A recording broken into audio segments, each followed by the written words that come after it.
Dust blew across the market flats of Viral 9, the kind that smelled like burnt copper and failing dreams. Eli Turner squinted through the orange haze, rubbing metallic grit from his stubble. The old freighter Nordstar loomed behind him, half-welded scars glinting under twin suns. He came only for coolant tubing, one lousy errand before departure, but destiny apparently sold trinkets too.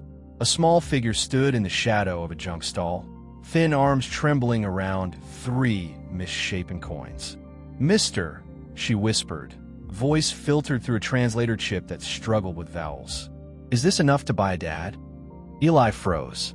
The world seemed to tilt. The sound of merchants bartering faded to a humming blur. Her eyes were luminous blue, half-machine circuits threading the pupils like lightning veins. Something inside him cracked open. He hadn't heard anyone call anyone dad since the evacuation. The word alone felt like a relic heavier than gravity. He knelt. "What's your name, kid?" Ivy," she stammered, clutching the coins so tightly they bit into her scaled palms. "They said dads fix everything.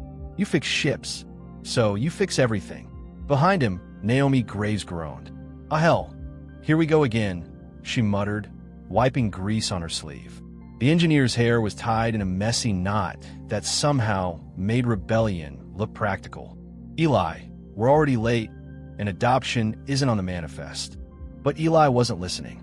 The coins were corroded, ancient Terran minting, recognizable even now. He turned one over, reading the faint outline of Earth's extinct continents. He looked back at Ivy, her thin shoulders shaking in the thermal wind. Somewhere deep, buried under years of hardened command reflex, his heart whispered, "Don't walk away twice." He sighed. "Naomi, load the salvage and prep the hatch." "Captain's orders?" she asked dryly. "Human orders," he replied. Naomi arched an eyebrow, but something soft flickered in her eyes. "You always did fall for strays, Turner." From the corner, a metallic groan echoed as Dr. Mira Vance, the crew's resident cyborg medic, straightened from behind a stack of fuel canisters. One artificial eye glowed teal, the other rolled dramatically. "Are we adopting again?" she said in her synthesized voice, equal parts boredom and mischief. "Because last time, your pet rock overloaded the gravity stabilizer." "It was a sentient mineral," Eli shot back, "and a good conversationalist." "Debatable," Mira said. It exploded mid-sentence. Naomi snorted. Ivy blinked between them, confusion mixing with awe. "You humans always shout when you care?" "Pretty much," Naomi replied, guiding her toward the ramp. "It's our love language." As they boarded the Nordstar, the blast doors hissed closed with a tone like finality pretending to be routine. Inside, flickering consoles painted everyone in ghost light blue. The ship's AI, a sassy synthetic named Logan 9, named after Eli's deceased twin brother, crackled alive on the intercom. "Roster update detected," the AI chimed. "Oh great, another mouth to feed." "She's not eating circuits," Naomi said. "Yet," Logan 9's tone mock-sighed. "You know, if biological sentiment keeps increasing exponentially, by next cycle we'll be running a daycare instead of smuggling runs." Eli settled into the pilot chair, staring at the viewport. "Just lift us out, Logan. Set course for the drift belt." "Copy that, Dad," the AI teased. Engaging thrusters. The child looked at Eli uncertainly, whispering, "You are a dad then?" He chuckled gently.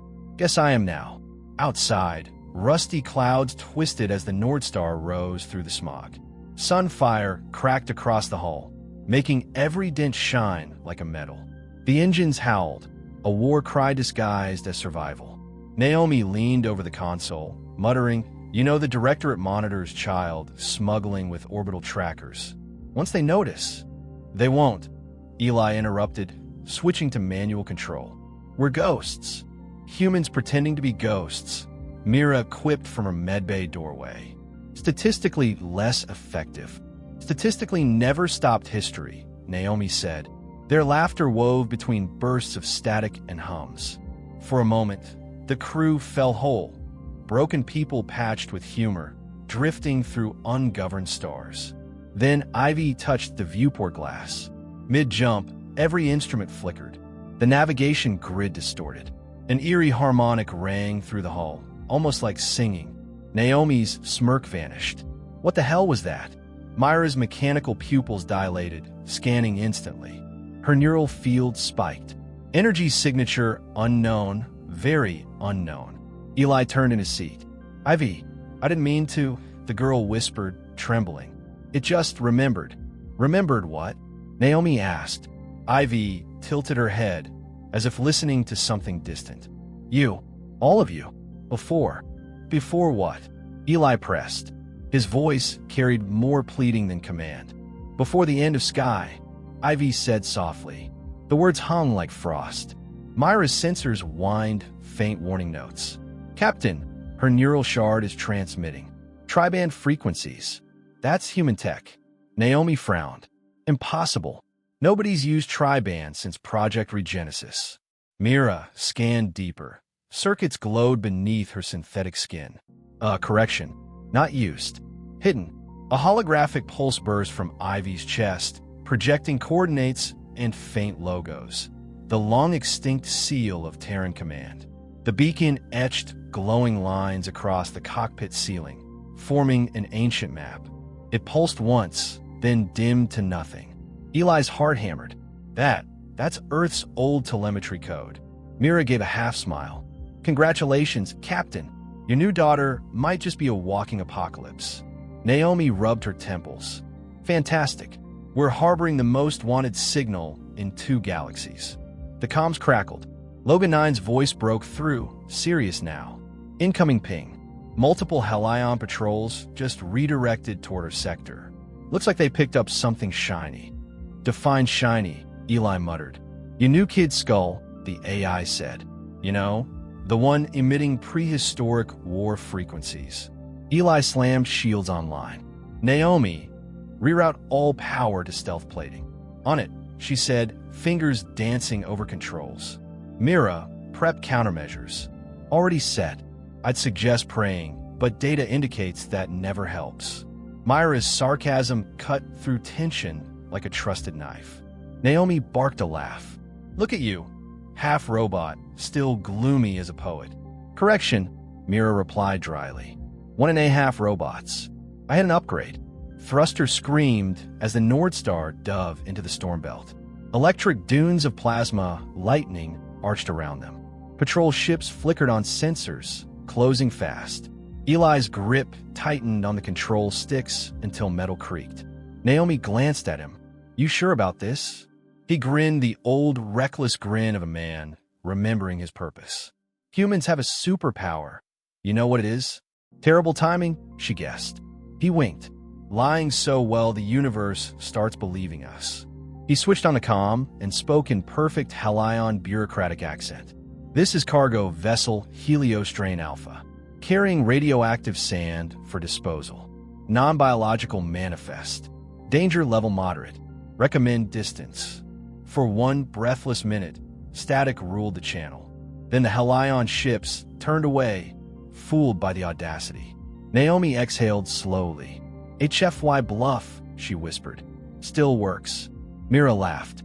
You just convinced an empire to avoid sand. Beautiful. Eli looked at Ivy, who stared in wonder. That's humanity's trick, kid, he said softly. When you can't fight the universe, you out-talk it. But just as the crew smiled in relief, every system dimmed. The stars outside warped, space folding like paper. Logan 9's voice broke into static.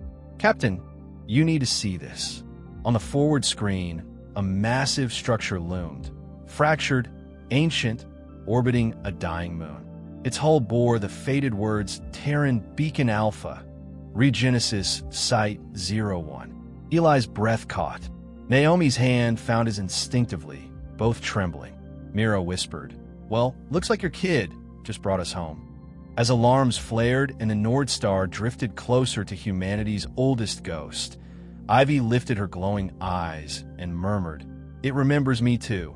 The stars around them flickered, and then, impossibly, bowed inward as if watching. Twin suns bled over the desert plains of Viral Nene, their heat wrapping the Nordstar in liquid gold. Naomi Graves squinted from the maintenance deck, sweat rolling down the side of her neck as sparks flew from a fusion core. "You'd think someone would invent an easier way to rebuild a ship," she muttered. Eli Turner grinned from the ladder above her. "They did. It's called not crashing in the first place." "Then why'd you do it?" "Drama," he said. "Keeps morale high." Naomi smirked despite herself, flicking a burnt wire at him. "If that's morale, we're doomed." From across the bay, Ivy sat cross-legged beside a half-assembled drone, her tiny hands delicately twisting a driver too big for her fingers. She whispered to the drone's lifeless eye sensors like a priest at confession. "You can wake up soon, okay? Humans say even broken things can start again." Eli paused, watching her. There was an ease in her now, a spark of humor Naomi had taught her, wedged between bedtime tales and sarcasm lessons. He couldn't remember the last time someone believed so completely in his lies for good reason. The comm crackled. Dr. Mira Vance, their resident cybernetic medic, appeared on the hollow feed, running a diagnostic on herself while chewing on a stylus. "Captain, reminder, your coolant lines are older than my grandmother's empathy circuits. Replace them before we spontaneously become art." "Put on the list," Eli replied. "I did. It's longer than a Helion tax record," Mira said. "Oh, and your heart rate's elevated again. Either you're panicking or Naomi's smiling at you from under an ion torch." Naomi coughed, face flushing. "Focus on your own malfunctions, chrome bones." "Touché," Mira replied with a static laugh.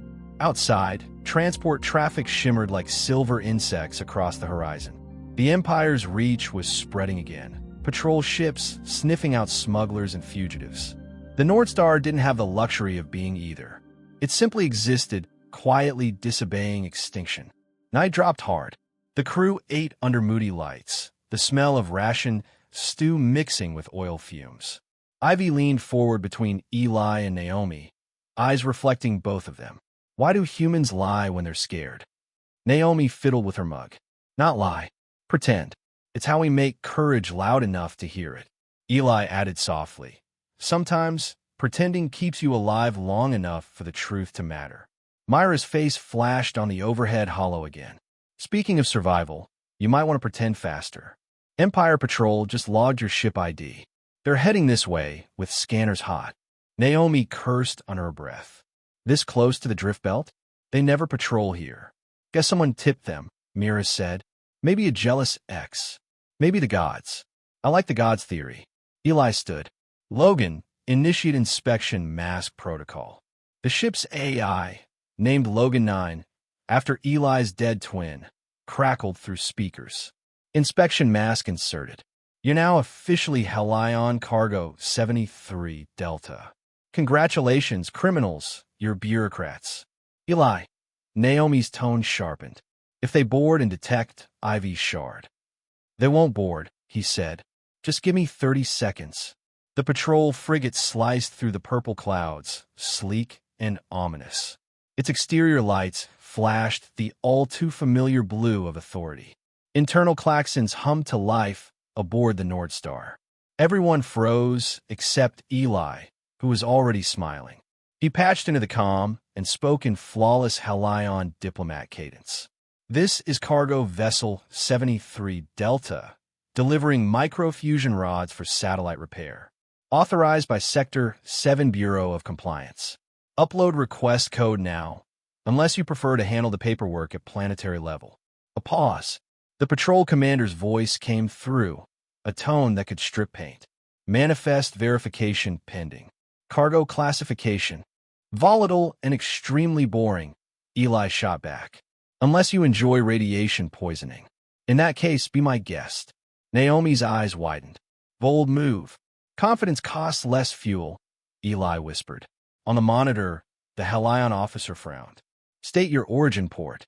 "Mars Reclaim 6, Eli said smoothly. "Where my taxes go to die." A long silence followed. Then, against logic, the patrol disengaged. Mira clapped through the comm feed. "And that, children, is how humans outlie an empire." Naomi exhaled, sagging in her chair. "HFY bluff still stands." Eli grinned. "Never outlie a human." But as relief spread, the console beeped sharply. Naomi leaned forward, and her blood ran cold. They tagged us. Explain. They scanned during retreat, she said, voice tight. And look, frequency spike. Ivy's neural shard just lit up. Ivy's voice trembled. Did I do something wrong? No, Eli said gently. You're just too special to hide. Outside, the Helion ships curved back, thrusters flaring like angry stars. They're coming about, Mira warned. And they're not here for autographs. Eli slammed the throttle. Everyone strapped in. The Nord Star roared skyward, engines screaming through the atmosphere. Alarms shrieked like wild things. Naomi raced to stabilize the reactor while Mira rerouted life support to shields. This ship's held together by optimism. Mira yelled, then believe harder. Eli shouted back. A sudden gravity surged through them sideways. The console sparked. Naomi hit the deck, gasping. Eli caught her arm just before she slid into the generator pit. Their eyes met, desperation alight with something unspoken. I told you this was a bad route, she panted. Guess I like bad routes. Eli, don't, he said softly. Not while I'm trying to look heroic. She almost laughed, tears cutting through grease. You're impossible. I'm human, he replied. It's our brand. The Nord Star pierced the nebula, a violet maelstrom swallowing all light. Sensor screamed. The ship's frame groaned under gravitational shear. Electricity crackled across the cockpit glass. Structural integrity at 20%, Mira reported. You have 1 minute before we become a modern art installation. Naomi slammed a hand against the console. We can't outrun them in this gravity well. We have to cut power and drift. That'll make us sitting ducks. Or invisible, Naomi countered. Eli looked at Ivy. The little girl's face reflected the storm, terrified yet calm in a way only children of chaos could be. You trust me? He asked. She nodded. I remember trusting you before. He smiled faintly. Good enough. He killed the engines. The ship drifted in eerie silence. The nebula's purple glow wrapped them like a heartbeat. Through static, they could hear the patrol's calm chatter, searching blind. One wrong signal would betray them all. Naomi reached across the console, taking Eli's hand. If we don't make it, don't finish that, he said. Her fingers tightened. I'd trade every star I've seen for one promise. He met her gaze. Which is that she survives. The words broke him. Outside, lightning danced silently. Mira pretended not to notice, eyes fixed on red readouts. Minutes bled into centuries. Then, like a sigh, the patrol ships drifted past. Their scanners failed to pierce the nebulous fog. Silence. Real, absolute. Naomi leaned her forehead against his shoulder. Eli exhaled a shaky laugh. Never outlie a human. Myra's voice cracked triumph through the calm. Remind me to install heart monitors next time. For me.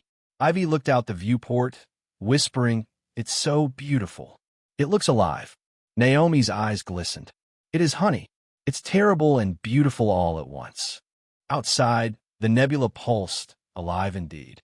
In its depths, dark silhouettes moved, vast and ancient. Machines older than the war stirred, awakened by Ivy's signal. Eli, Mira said slowly, voice glitching. We're not alone in here. Alarms reignited, brighter than before. Ivy's shard began to glow, burning through her wrist like starlight, seeking freedom. Eli turned, eyes widening. Everyone hold on.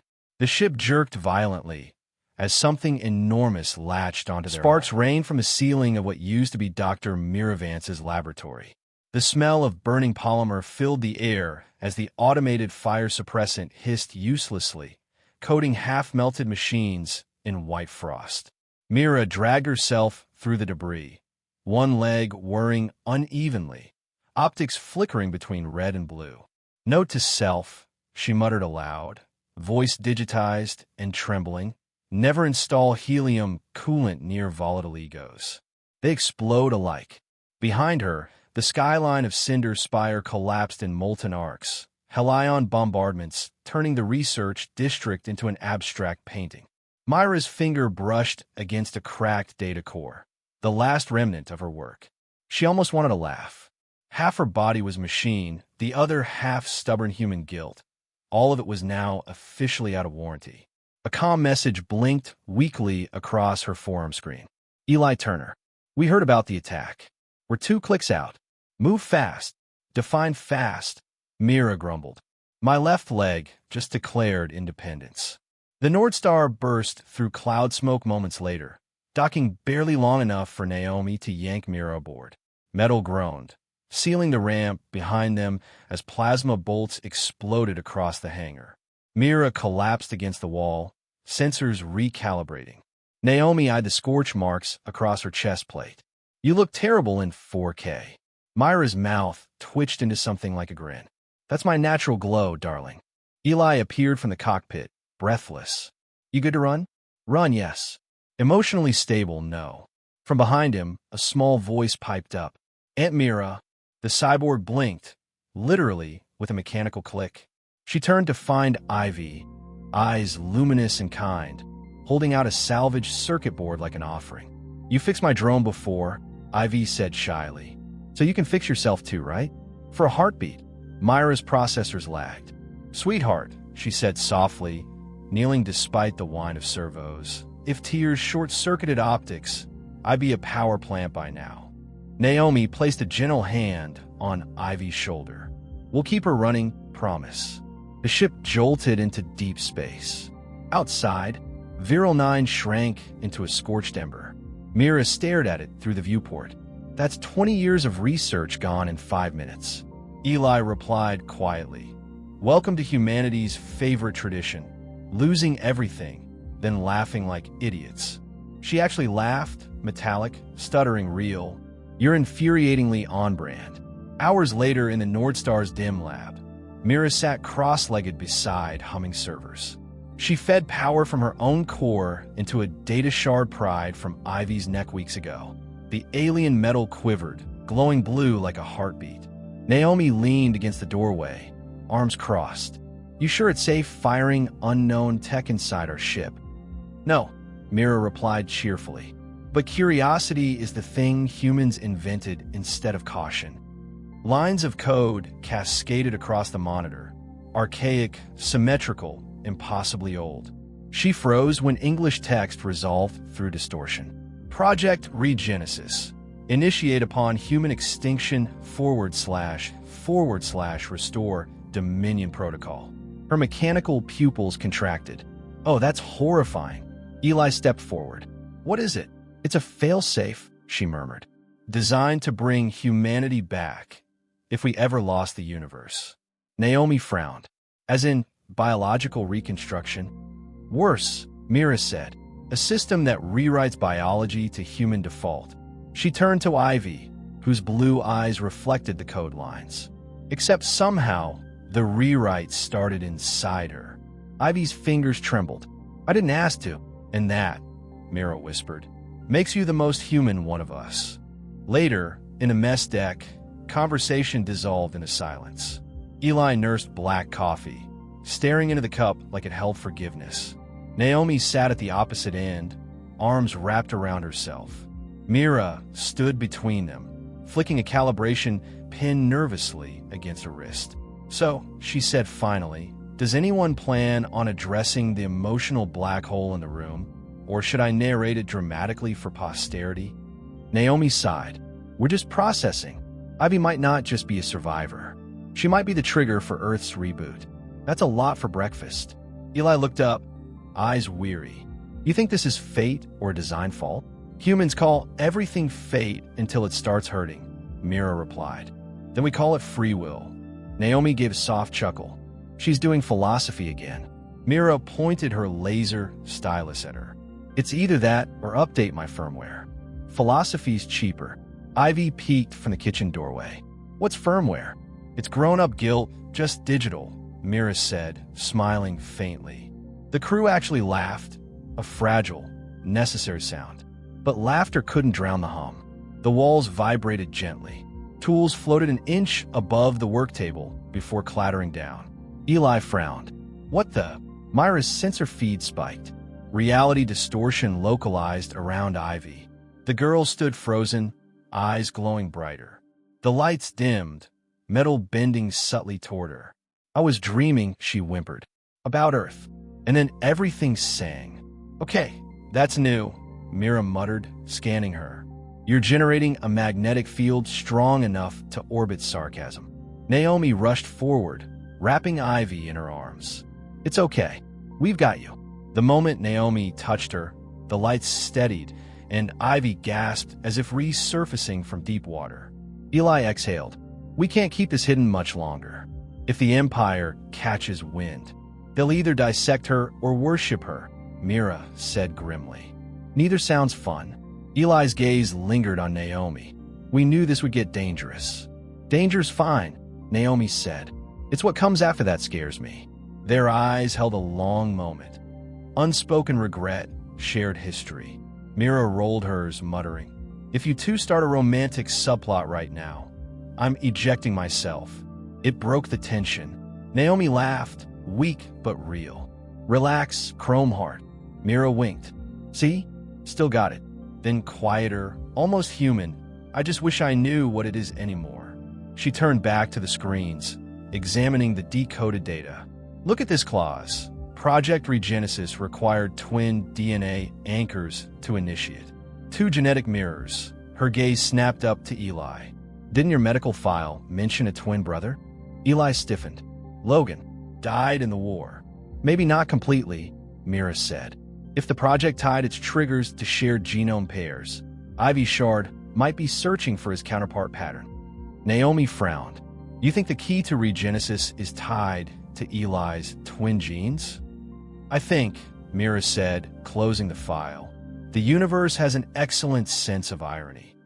Hours later, the North Star drifted through silent space near the dark edge, where sensors failed and myths began breathing again. Outside, dusky light rippled like a storm trapped in glass. Naomi stood by the observation deck, quiet tears streaking her face. She hated how beautiful death always looked from far away. Eli joined her, cautious. You think Myra's right? I think humanity's always trying to come back from the grave, she said. We just keep forgetting what life costs. Above them, intercom static crackled before Myra's synthetic voice chimed lightly. Captain, small update. Our navigation array just detected something 30,000 clicks dead ahead. It's emitting the same frequency as Ivy Shard. Eli straightened. Put on screen. The hollow projection unfolded, an enormous drifting structure half buried in starlight. Metallic spires formed a cathedral of machines. Across its broken frame glowed faint, ancient lettering. Project ReGenesis, primary node. Naomi whispered, Tell me that's not. It is, Mira said flatly. That's Earth's last backup drive. For breath, no one moved. Ivy peeked up from behind them, her eyes wide with terrified wonder. It's calling me, she whispered. Eli's voice cracked. Then maybe it's time we answered. The ship's alarms began to pulse. Power surged unasked for. The North Star thrummed like a living heart waking up. Mira glanced at the readings. Energy far beyond reactor limits. It's pulling us in. Naomi gripped Eli's arm. We'll tear apart if we resist. Eli stared into the swirling void ahead, breath steady. Then we go in together. Humanity comes back on its own terms. The viewport filled sparks rain from the ceiling of what used to be Dr. Miravance's laboratory. The smell of burning polymer filled the air as the automated fire suppressant hissed uselessly, coating half-melted machines in white frost. Mira dragged herself through the debris, one leg whirring unevenly, optics flickering between red and blue. Note to self, she muttered aloud, voice digitized and trembling. Never install helium coolant near volatile egos. They explode alike. Behind her, the skyline of Cinder Spire collapsed in molten arcs, Helion bombardments turning the research district into an abstract painting. Myra's finger brushed against a cracked data core, the last remnant of her work. She almost wanted to laugh. Half her body was machine, the other half stubborn human guilt. All of it was now officially out of warranty. A calm message blinked weakly across her forum screen. Eli Turner. We heard about the attack. We're 2 clicks out. Move fast. Define fast. Mira grumbled. My left leg just declared independence. The North Star burst through cloud smoke moments later, docking barely long enough for Naomi to yank Mira aboard. Metal groaned, sealing the ramp behind them as plasma bolts exploded across the hangar. Mira collapsed against the wall, sensors recalibrating. Naomi eyed the scorch marks across her chest plate. You look terrible in 4K. Myra's mouth twitched into something like a grin. That's my natural glow, darling. Eli appeared from the cockpit, breathless. You good to run? Run, yes. Emotionally stable, no. From behind him, a small voice piped up. Aunt Mira. The cyborg blinked, literally with a mechanical click. She turned to find Ivy, eyes luminous and kind, holding out a salvaged circuit board like an offering. You fixed my drone before, Ivy said shyly. So you can fix yourself too, right? For a heartbeat. Myra's processors lagged. Sweetheart, she said softly, kneeling despite the whine of servos. If tears short-circuited optics, I'd be a power plant by now. Naomi placed a gentle hand on Ivy's shoulder. We'll keep her running, promise. The ship jolted into deep space. Outside, Viral 9 shrank into a scorched ember. Mira stared at it through the viewport. That's 20 years of research gone in 5 minutes. Eli replied quietly. Welcome to humanity's favorite tradition, losing everything, then laughing like idiots. She actually laughed, metallic, stuttering real. You're infuriatingly on-brand. Hours later in the Nordstar's dim lab, Mira sat cross-legged beside humming servers. She fed power from her own core into a data shard pried from Ivy's neck weeks ago. The alien metal quivered, glowing blue like a heartbeat. Naomi leaned against the doorway, arms crossed. You sure it's safe firing unknown tech inside our ship? No, Mira replied cheerfully. But curiosity is the thing humans invented instead of caution. Lines of code cascaded across the monitor, archaic, symmetrical, impossibly old. She froze when English text resolved through distortion. Project ReGenesis. Initiate upon human extinction / restore Dominion Protocol. Her mechanical pupils contracted. Oh, that's horrifying. Eli stepped forward. What is it? It's a failsafe, she murmured. Designed to bring humanity back, if we ever lost the universe. Naomi frowned. As in, biological reconstruction? Worse, Mira said. A system that rewrites biology to human default. She turned to Ivy, whose blue eyes reflected the code lines. Except somehow, the rewrite started inside her. Ivy's fingers trembled. I didn't ask to. And that, Mira whispered, makes you the most human one of us. Later, in a mess deck, conversation dissolved into silence. Eli nursed black coffee, staring into the cup like it held forgiveness. Naomi sat at the opposite end, arms wrapped around herself. Mira stood between them, flicking a calibration pin nervously against her wrist. So, she said finally, does anyone plan on addressing the emotional black hole in the room, or should I narrate it dramatically for posterity? Naomi sighed. We're just processing. Ivy might not just be a survivor. She might be the trigger for Earth's reboot. That's a lot for breakfast. Eli looked up, eyes weary. You think this is fate or a design fault? Humans call everything fate until it starts hurting, Mira replied. Then we call it free will. Naomi gave a soft chuckle. She's doing philosophy again. Mira pointed her laser stylus at her. It's either that or update my firmware. Philosophy's cheaper. Ivy peeked from the kitchen doorway. What's firmware? It's grown-up guilt, just digital, Mira said, smiling faintly. The crew actually laughed, a fragile, necessary sound. But laughter couldn't drown the hum. The walls vibrated gently. Tools floated an inch above the work table before clattering down. Eli frowned. What the? Myra's sensor feed spiked. Reality distortion localized around Ivy. The girl stood frozen, eyes glowing brighter. The lights dimmed, metal bending subtly toward her. I was dreaming, she whimpered, about Earth. And then everything sang.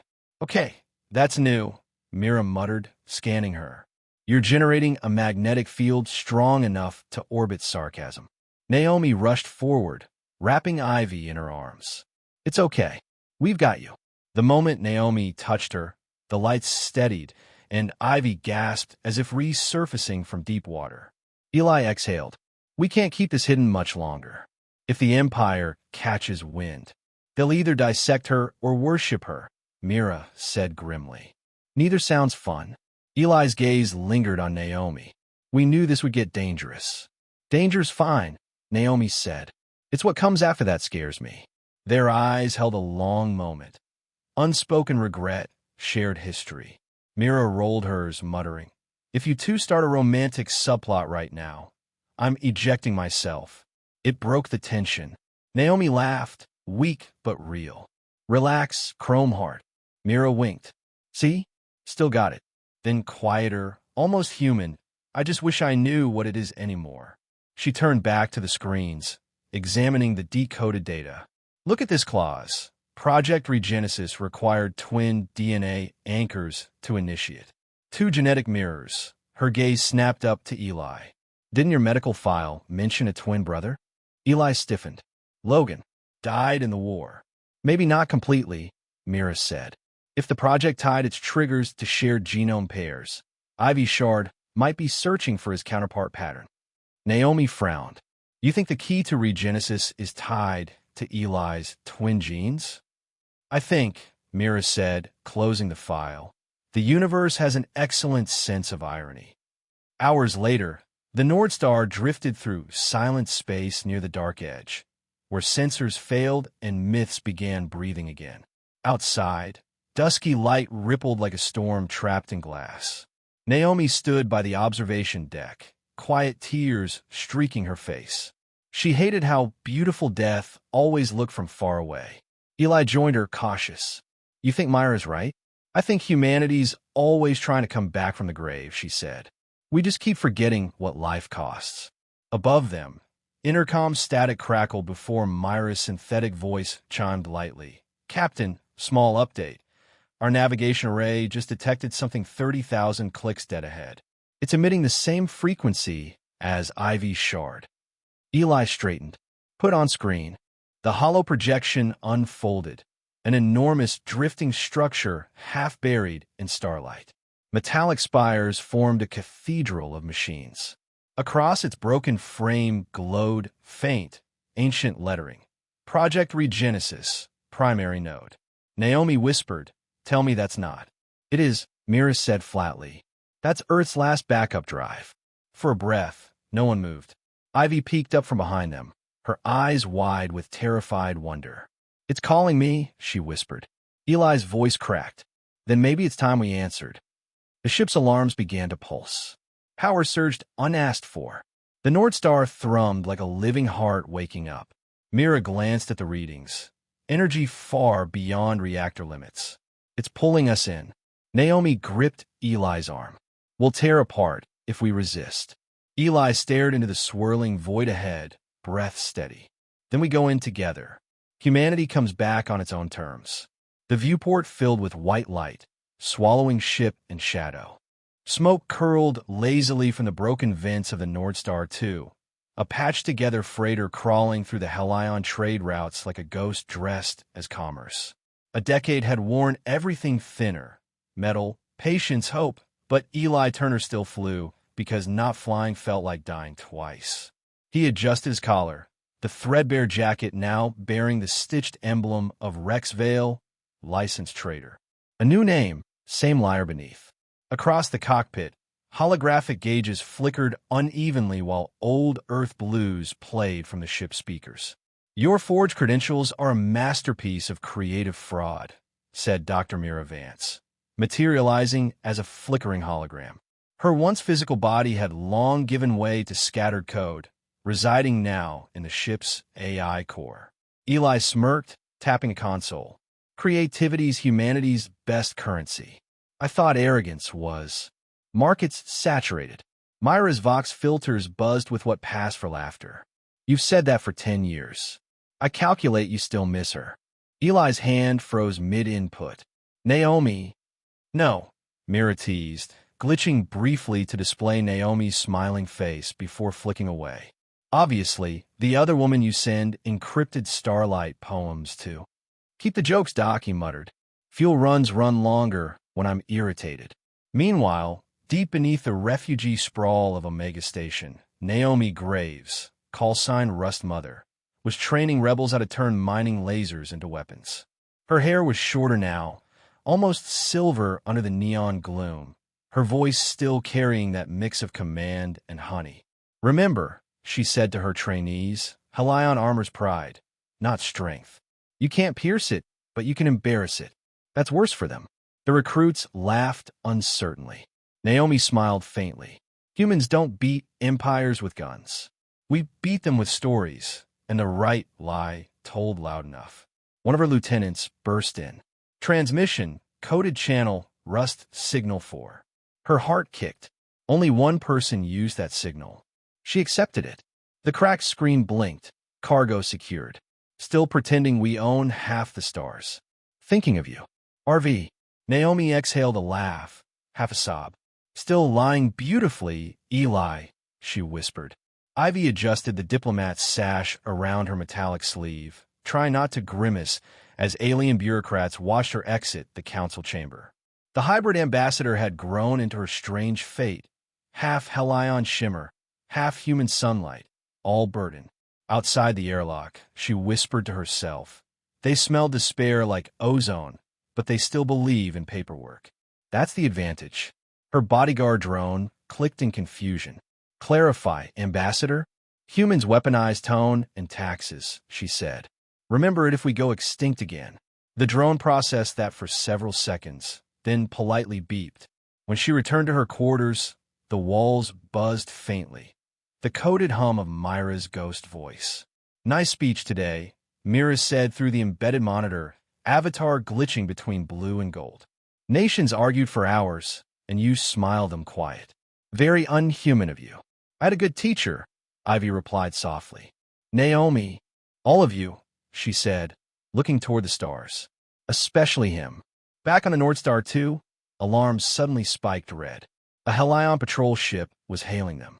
Rex Vale, independent freighter, boomed a sharp voice through the comm, prepare for docking inspection. Cargo verification required.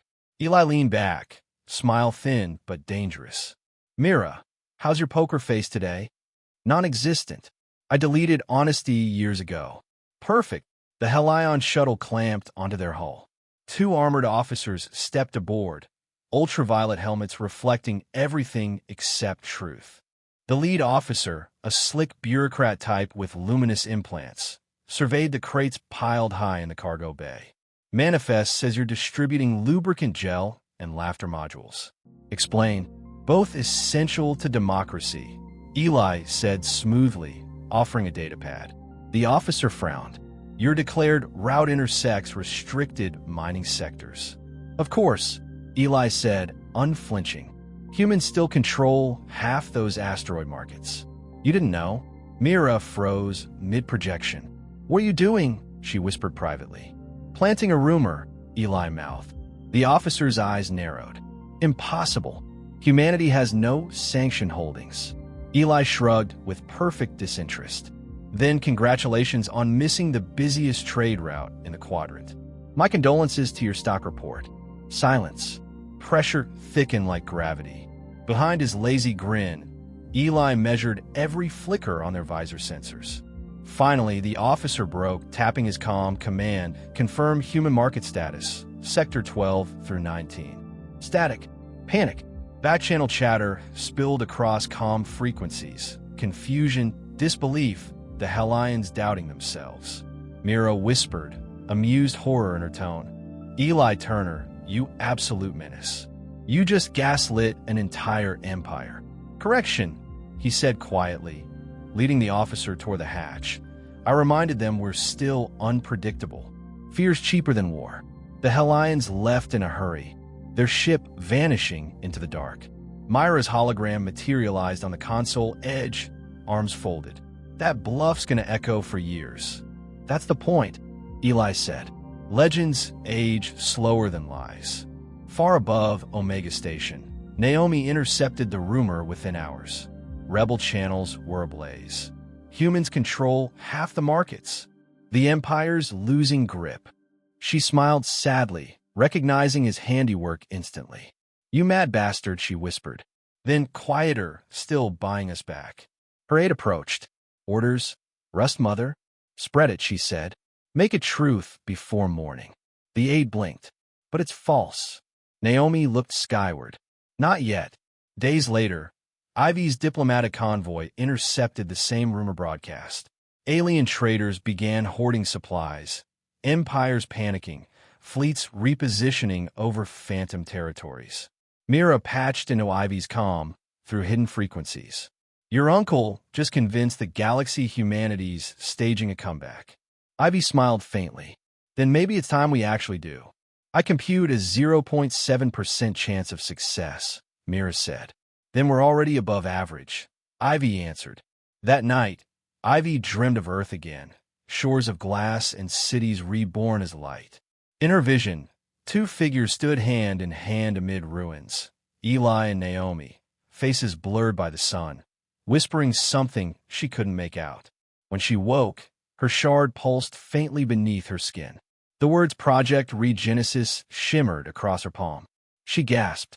"It's awakening again."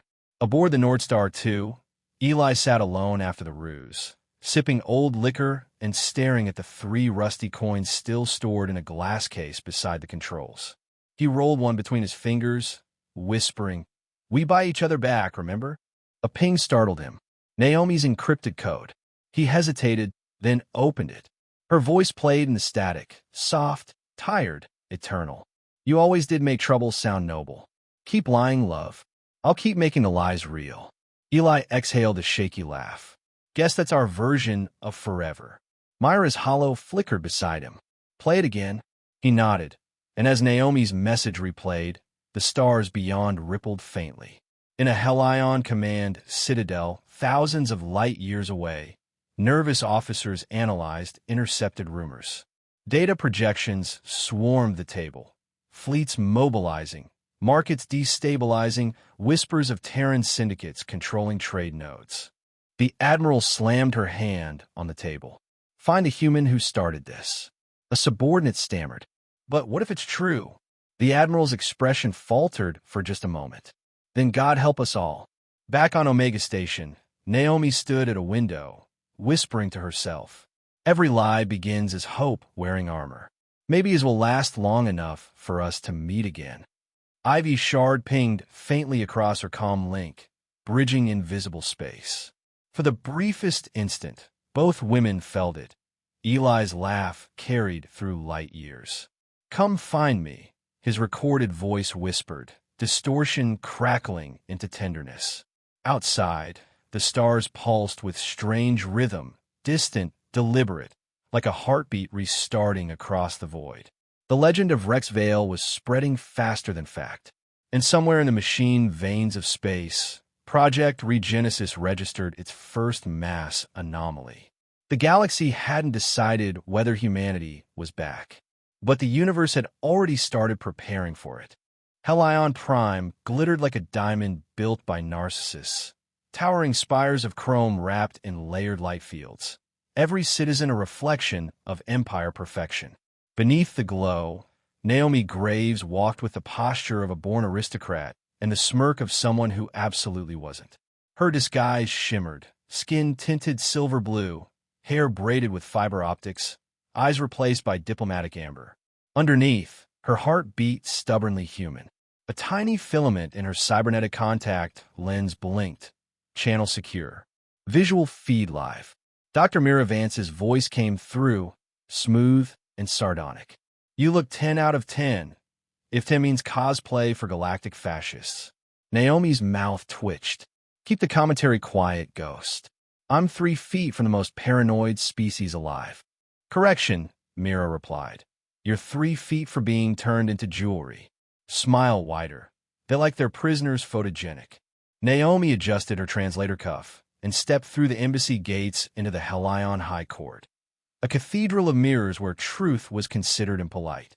Her mission: recover human relics rumored sealed in the Emperor's museum wing. Relics that might hold fragments of Project ReGenesis code. The chamber's every surface reflected infinite nouns, an army of masks. A steward approached, green-skinned and dressed in fluttering prism cloth. Ambassador Naira of the Verge Compact, he announced. Naomi bowed gracefully. The bow of someone who studied Helion gestures purely to mock them later. Your greatness humbles the compact, she said, voice honeyed. Inside, Myra's whisper was dry. Beautiful delivery. Shakespeare would stab you from jealousy. The Emperor's envoy, tall and gold-eyed, regarded her coolly. We were not aware your race still recognized the Helion throne. Recognition seems to be mutual today, Naomi said pleasantly. Otherwise I'd be in a recycling bin, wouldn't I? An audible ripple passed through the court. Helions detested humor, seeing it as a sign of emotional inefficiency. Mira snorted through the lens feed. Congratulations. You offended their religion in under a minute. The envoy's eyes narrowed. Your kind, organics, they age, they vanish. Tell me, does extinction frighten you? Naomi tilted her head. We die funny, like comets. You'll hear us coming twice. Silence. Then, unexpectedly, a few Helion nobles let out awkward laughter they clearly didn't understand. Naomi smiled serenely, hiding the tremor in her hands. Behind her banter sat heartbreak. She knew Eli Turner, one man against eternity, was still somewhere on that penal planet. The twin pulse her soul still obeyed.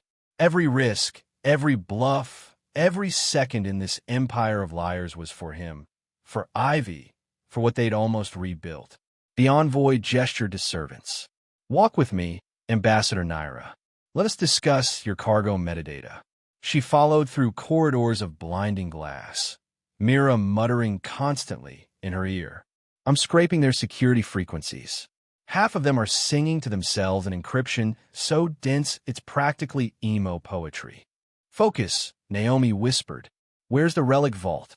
Subsplicer facility under Hall of Origins. Coordinates coming through. But you'll need genetic clearance to get in.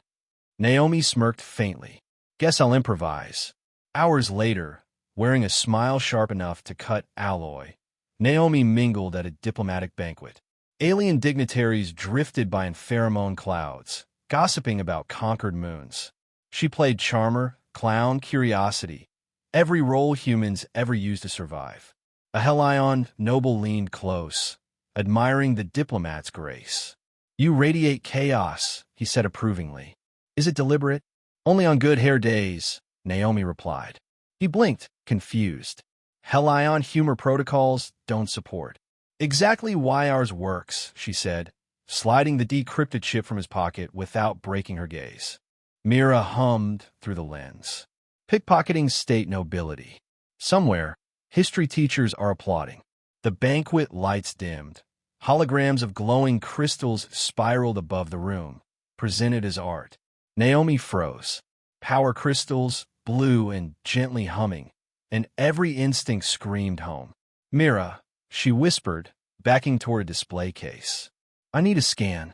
Scanning. The AI's tone lowered. Oh no. Oh no, what? These aren't power sources. They're biological lattices. Nah, these things are grown. Naomi's stomach dropped. From what? Pause. Then Myra's synthetic voice cracked. From humans. The words hit like vacuum. Images flared. The Empire's shining reactors burning with stolen bones. Energy lighting cities made from her people's corpses. Naomi gripped the glass, so hard it spider-cracked beneath her fingertips. A nearby guard turned to the sound. Ambassador? Are you? She straightened, voice steel. Marvelous. Your empire truly glows. Mira whispered urgently. Naomi, we need out now. The coordinates you copied. They tie directly to ReGenesis nodes buried under the capital.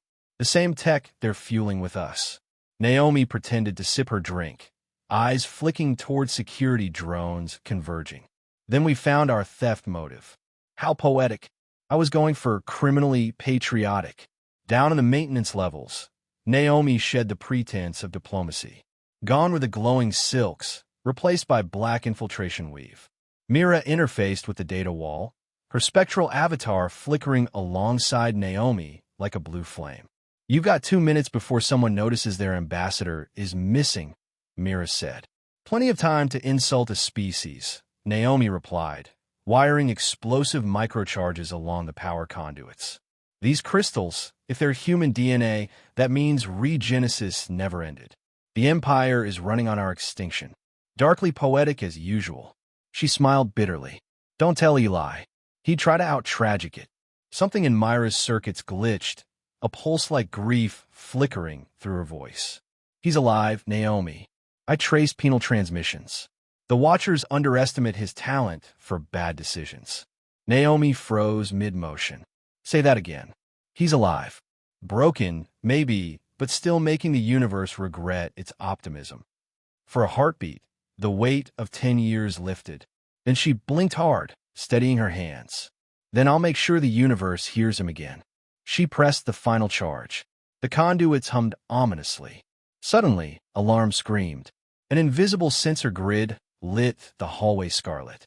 Intruder verified, boomed a machine voice. Oh hell, Mira muttered. Drones swarmed from alcoves, their weapons crackling in cobalt arcs.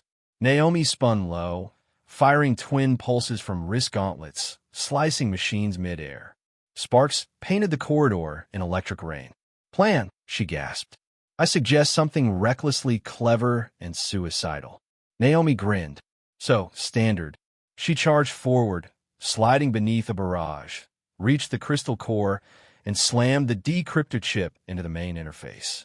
Myra's holographic form flickered, merging with the core's data stream. I'm in, the AI said, voice layered with static and awe. Naomi. ReGenesis was never shut down. It was absorbed. They've been using human DNA to power planetary creation engines. Every new Helion world runs on recycled humanity. Naomi's blood went cold. So they stole the life from our bones to build their empire. Yeah, Mira said softly. Guess immortality has a cost. Naomi armed the detonators. Then let's make them pay in curiosity. The first explosion fractured the floor. Security fields collapsed, filling the hall with raw light. Naomi sprinted toward the exit, Mira guiding through bursts of static. Left junction ahead. No, my left, you're right. Ugh, forget it, just run. She dove through an elevator shaft as flames licked upward. Panels shattered. Alarms chorused across the Capitol like guilty gods screaming. Bursting onto the upper terrace, Naomi emerged into the night's perfect artificial glow. Below, fire bloomed in the shape of a human heartbeat across Helion Prime. Myra's voice broke through, quieter now. They'll know what we found. They'll come. Naomi wiped soot from her cheek, grinned sharp despite the pain. Good. Humans never get invited to the sequel. Far away, hidden frequencies hummed. Ivy's rebellion started spreading across colonies, coded in songs about rust coins and lost fathers.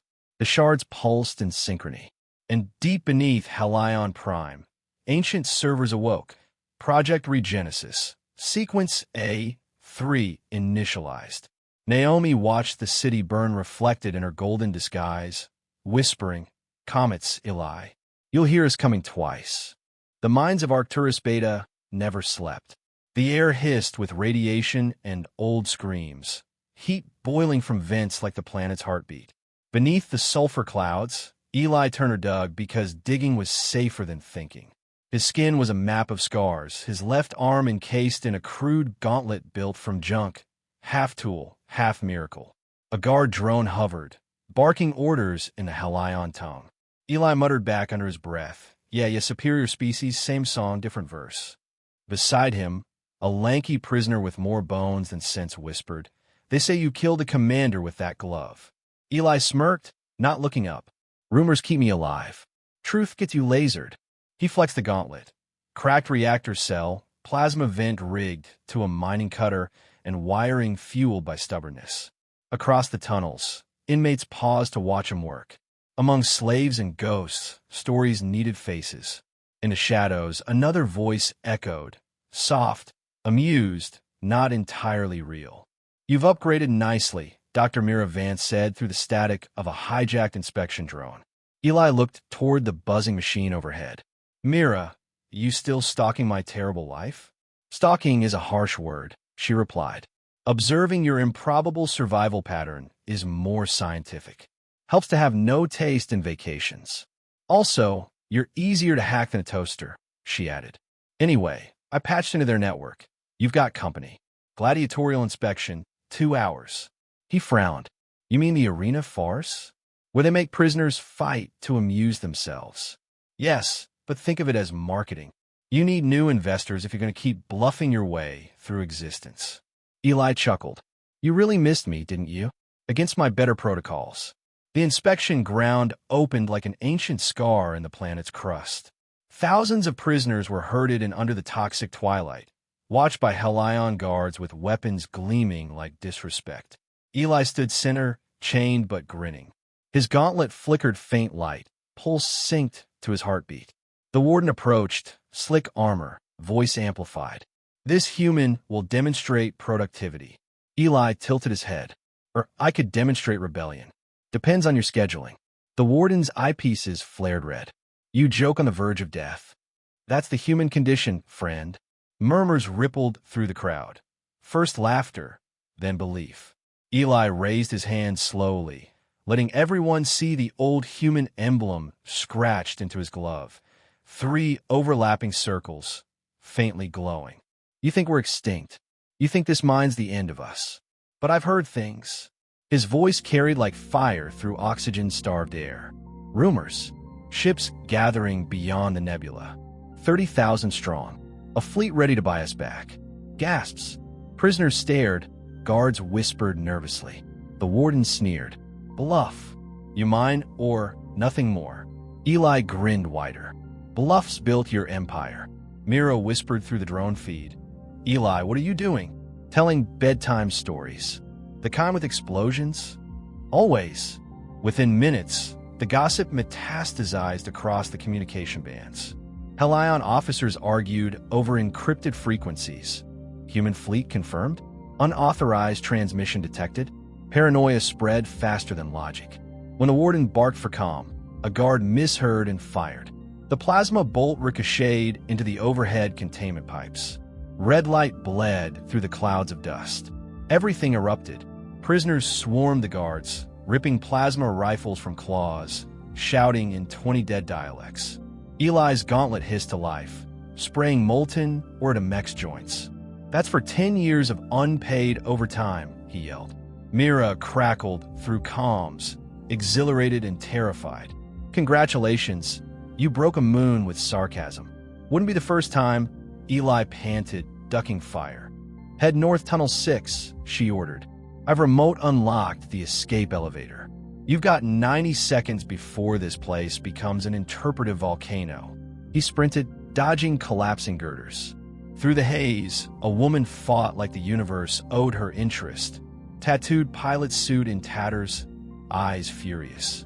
She shot 2 guards, reloaded mid-roll, then shouted, Hey, glove man, you're going the wrong, heroic direction. Tessa Quinn, right? He guessed between gasps. Apparently famous, she said, throwing him a spare blaster. Now we're team. Is that a proposal? Let's survive 15 minutes first. Mira groaned. Can we flirt after the planetary meltdown? They dove into the north shaft. Explosions rippled behind as the mine infrastructure caved, radiation alarms howling.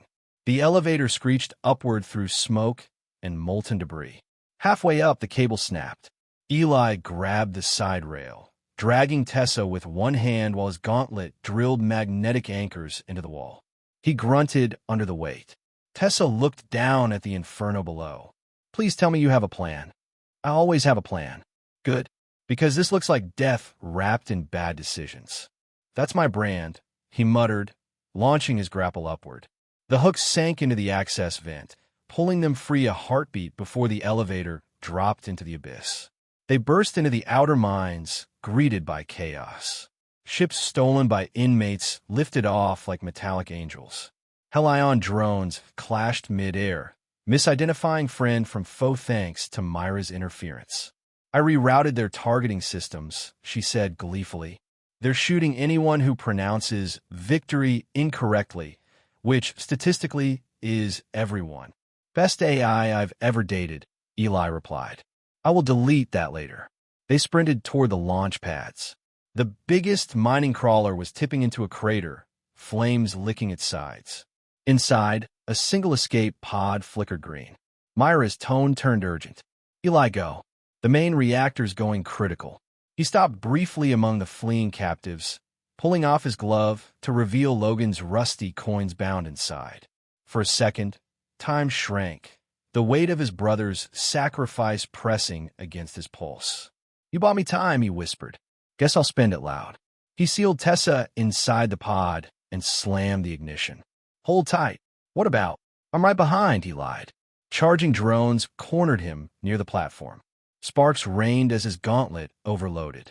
Beautiful way to die, he thought grimly, until Mira flooded the enemy systems with a blinding pulse. The drones spasmed, dropping their weapons. Myra's holographic avatar flickered atop his glove, smirking. Did you think I'd let you in solo credit? Wouldn't dream of it. Together they ran, diving into the pod just as the mining fields detonated. The pod rocketed into the stratosphere, radiant fire chasing its wake. Through the viewport, they watched Arcturus Beta fold inward, a screaming moon devouring itself, light swallowing corruption. Myra's voice softened. Symbolically beautiful. Symbolically expensive, Eli said, chest heaving. Tessa wiped soot from her cheek. So, Captain, what's next? Eli smiled through exhaustion. We find someone named Rust Mother. She owes me a dance. Days later, the pod drifted into the rebel fleet's intercept range. Naomi's flagship, Rustlight, emerged from hyperspace. The woman herself at its command deck, eyes widening as she saw the battered pod clamped into the docking bay. Inside, the hatch hissed open. Eli stumbled out, gauntlet still sparking. Naomi stood frozen. 10 years vanished between heartbeats. You're alive, she breathed. Flawed, radioactive, but yeah. He looked at her like salvation wrapped in guilt. Miss me? Her hand trembled as she touched his face. Every war. Mira interrupted over comms. Reunion later, melodrama engines online.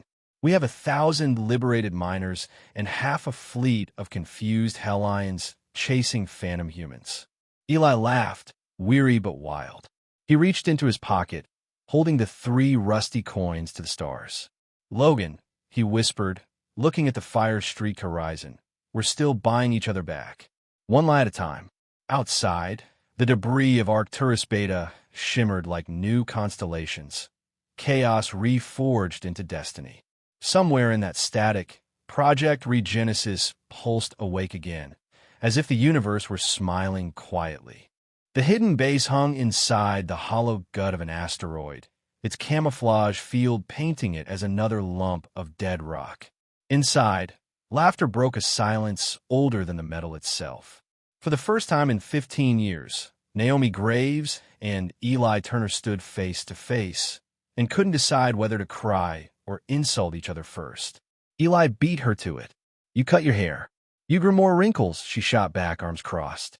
They stared a heartbeat longer, then burst out laughing, the kind born from disbelief and exhaustion. When words finally came, they overlapped. I'm sore. I shouldn't have. They stopped, smiled, and murmured together, typical. Then at last they hugged. A flicker of blue light painted the room as Dr. Mira Vance materialized in full holographic form, folding her luminous arms. Organic displays of emotion noted. Hugging duration exceeds socially acceptable norm. Would you two mind unhumaning for science's sake? Naomi laughed into Eli's shoulder. You're still terrible at timing. Mira smirked. And you're still bad at not dying. So we're even. Eli looked around the dim command room. The patched consoles, the flicker of worn-out screens, the smell of oil and recycled air. You actually built this hideout? Naomi nodded. Took a decade and a stolen asteroid processor. Rebel fleets called it Rust Home. Appropriate, right? Romantic in a post-apocalyptic sort of way. Before Mira could comment, footsteps echoed from the far corridor. A young woman entered, tall, fluid, her eyes shimmering with unearthly blue fire. Ivy, but not the child they had saved long ago. She carried herself like someone forged between galaxies. every motion balanced between softness and steel. "Hi," she said simply. "You're both shorter than my memory." Eli blinked. "You grew." Naomi laughed softly. "That's allowed." Mira projected herself between them, pretending to whisper behind a digital hand.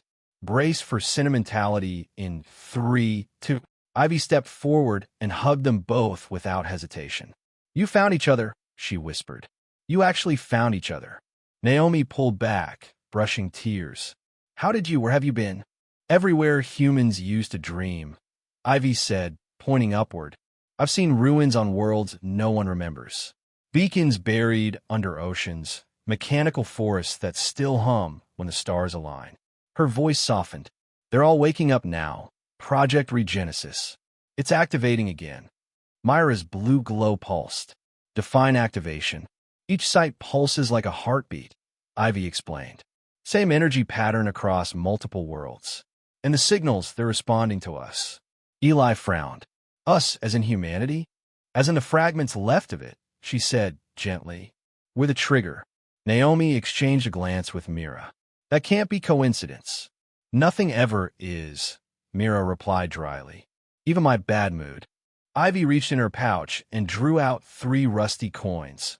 Logan's coins. The metal still scarred, edges burnt. "These were his, weren't they?" Eli's breath hitched. "Yeah, my brother's. He gave them to me before." He didn't finish. Ivy placed the coins on the table's cracked surface. "They remember him." Light spilled across the room. The coins vibrated, glowing lines threading between them, spinning upwards into a floating holographic pattern. 3 intersecting circles, like portals forming midair. Naomi stared. "Coordinates?" "Gateways," Mira corrected, scanning the field. "Each point locks to old Terran vault sites, a relic network. ReGenesis nodes." Eli rubbed his jaw. Then Logan's final words weren't just faith. They were directions. "Faith and data," Mira said. "Classic humanity. Mix hope with math. Pretend it was destiny." Naomi smiled faintly. "So the plan?" Eli's grin came easily, dangerously familiar. "We go fetch history before the Helions decide they own it." Myra's hologram brightened. "Ah, a suicide mission. Nostalgic. Don't pretend you're not thrilled." "Please," she replied. "I upgraded past thrill. Now I just narrate your stupidity in high definition." Later, they gathered in the mess hall beneath flickering half-light. The table was old, carved from salvaged shuttle plating. The smell of rehydrated stew mixed with laughter, for tonight, was rare, an intermission between tragedies. Eli clinked his cup against Naomi's. "To old ghosts and new chances." Naomi met his gaze. "And to punching destiny in the face." Mira rolled imaginary eyes. "Truly Shakespearean. Someone record this. Posterity loves melodrama." Ivy leaned back, smiling. "So this is what family feels like." Mira turned her digital face toward her. "Fragmented, loud, occasionally beautiful." Naomi added softly, "And worth every scar." For a while, the war outside didn't exist. They passed stories, awkward jokes about Eli's failed bluffs, Myra's habit of pretending not to care, Ivy's wonder at tasting actual food. Someone even played old Terran jazz through cracked speakers. Eli laughed more than he had in years. He watched Naomi bathed in warm light, her smile framed by the reflection of starlight refracting through dust. He nearly believed they could stop running, but the stars outside the viewport shimmered red, haloed by distant explosions. Later, alone in the hangar, Ivy stood by the observation glass. Naomi approached quietly. "Can't sleep. I don't sleep anymore," Ivy said. "My dreams happen while I'm awake." "What do you see?" "Voices in the static," she whispered. "Every beacon from ReGenesis. They're talking to each other. To me. The message is incomplete, but it feels like an invitation." Naomi's heart chilled. An invitation to what? Ivy turned, her blue eyes reflecting infinite light. To finish what humans started. To remind the universe what creation sounds like when made from loss. Naomi touched her shoulder. "Don't let it consume you. You're more than its messenger." Ivy smiled faintly. "That sounds like something Eli would say." Naomi looked down, voice barely audible. "He used to." Across the base, Eli entered quietly, carrying the glowing coins in a small glass capsule. He caught Naomi's voice and hesitated at the doorway. Then Mira appeared beside him, translucent, arms folded. "You'll ruin the moment if you stand there brooding." "I wasn't brooding," he said. "You breathe melodrama. It's in your blood." Eli sighed. "Think there's a chance the universe forgives people like us?" Mira tilted her head. "Forgiveness is irrelevant. The question is, do you still remember how to surprise it?" Eli smiled faintly. "Always." Hours later, the crew assembled in the command vault. The map projected by the coins now stretched in full holographic splendor across the room. Dozens of glowing orbs, each a ReGenesis node, sparkled like stars reborn. Ivy pointed at 3 central coordinates. "These lead to primary vaults. If we align them, the beacons could form a stable gate, a path home." Eli frowned. "Home as in Earth, something that remembers being Earth," she said. Naomi nodded slowly. "Then it's worth the chase." Myra's eyes scanned the display. "Correction, worth the miracle. And miracle logistics is 90% sarcasm." Eli straightened. "Reroute reactor power. Prep course." Naomi grinned. "You realize Helion armadas will follow." "I'm counting on it," he said. "They'll chase the myth while we make it real." The ship engines hummed to life, vibrating through the asteroid structure. Outside, asteroid dust flared like snow in sunlight. Ivy pressed her hand on the console one last time. The coins pulsed beneath the hologram, sinking to her touch. For a heartbeat, every star visible through the viewport blinked in unison, an impossible rhythm, like galaxies remembering an old tune. Naomi stared at the light. "They're answering," Mira whispered, voice low and oddly reverent.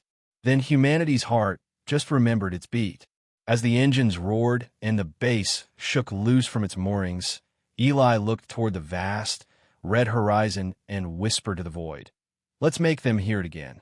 Outside, the stars flared crimson, the color of embers reborn. And somewhere deep in the dark, the first Helion scouts caught the disturbance, unaware they'd just witnessed humanity's resurrection signal. The Neptune system hung silent, wrapped in blue fog and frozen storms. The rust light drifted close to a shattered moon, where no scanner dared look twice. Beneath the ice crust, hidden deep inside a vault that predated empires, hummed a rhythm, slow, patient, ancient. Eli Turner hated the quiet. "I can hear time breathing," he muttered, peering into the abyssal chamber through his visor. Naomi Graves floated beside him, gloved thoughts brushing against dust-coated consoles. "You finally found a place older than your jokes," she said. "Impossible," he replied deadpan. "My jokes survived the extinction." A soft holographic shimmer flared across the chamber. Mira Vance, now existing entirely as projected light, appeared between them. "Sensors read organic residues coated with human DNA lattices," she said, eyes flickering through 10,000 scans per second. "This vault wasn't built by aliens. It was built by us." Naomi turned slowly. "Human tech orbiting Neptune's ghost moon? That's pre-evacuation era." Eli's breath fogged inside his helmet. "Human fingerprints 2,000 years in the dark. Gives nostalgia a bad name." They descended further into the vault, light from their suits painting impossible patterns across the metallic walls. The surface shimmered, engraved circuits flowing like veins. Every pulse followed a beat faintly matching a human heartbeat. At the center sat a podium carved with fractal sigils. Ivy approached slowly, drawn by sound instead of logic. Her skin glowed faintly blue from within, her shards hummed synchronizing with the vault's rhythm. Naomi called out sharply, "Careful. Unknown system. Could be reactive." Ivy didn't answer. She placed her palm against the surface. For a heartbeat, nothing. Then the world woke up. The vault pulsed with light. The walls unfolded into mirrored wings, revealing deep channels filled with flowing codes. Human DNA sequences projected as moving glyphs. Ghostly voices hummed, overlapping, forming a chorus that wasn't sound but memory. Mira whispered in awe, "Sentient archives. machines built to remember us. They're not databanks. They're dreams given form. Eli's voice trembled despite his smirk. Machines dreaming of humans. We've officially become mythology. Streams of light gathered around Ivy before forming a human-shaped projection. It looked half mechanical, half spectral, the image of a long-lost Terra scientist. Its voice was cold, resonant, weary. Designation, last chorus. Directive, preserve human essence through adaptive transformation. Naomi frowned. What does that even mean?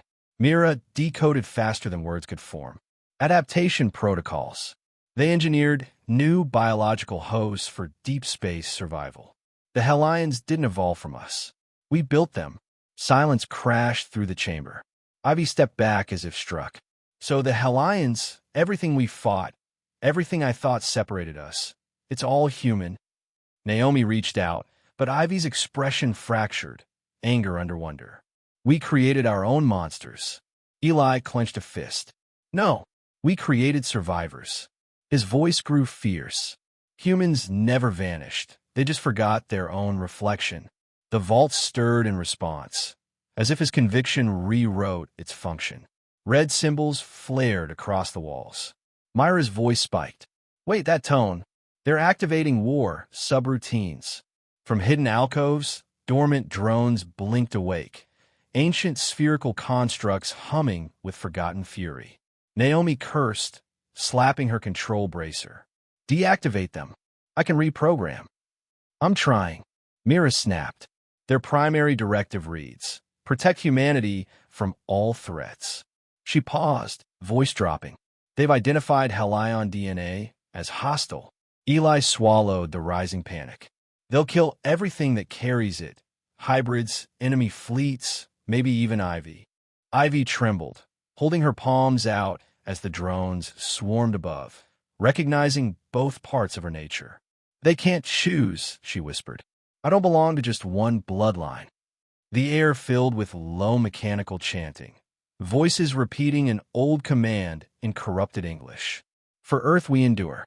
For Earth we defend. Eli, Naomi hissed. If we don't override them. A distant thud interrupted her. Shockwaves rippled through the vault. Mira flickered. Helion scouts inbound. They followed the activation beacon. Of course they did, Eli growled. We're the universe's best accidental fireworks. Helion cruisers cut through the fog above, unleashing plasma bursts that hammered the vault's surface. Drones turned instinctively upward, interpreting the attack as confirmation of hostiles. Thousands launched into space in disciplined silence. Ancient automata resuming a war no one remembered starting. Naomi's console screamed warnings. They're replicating. Sector lines lighting up across the system. Tell me that's not full-scale mobilization, Eli said. I could lie, she snapped. Would that help? No, but I'd appreciate the gesture. Myra's avatar fractured into multiple copies across the walls, trying to slow the chain reaction. I'm jamming the dispatch ports, but it's like arguing with ghosts that think I'm an error message. Eli slammed a fist against the control node. Shut it down. It doesn't listen to me. Mira shouted back.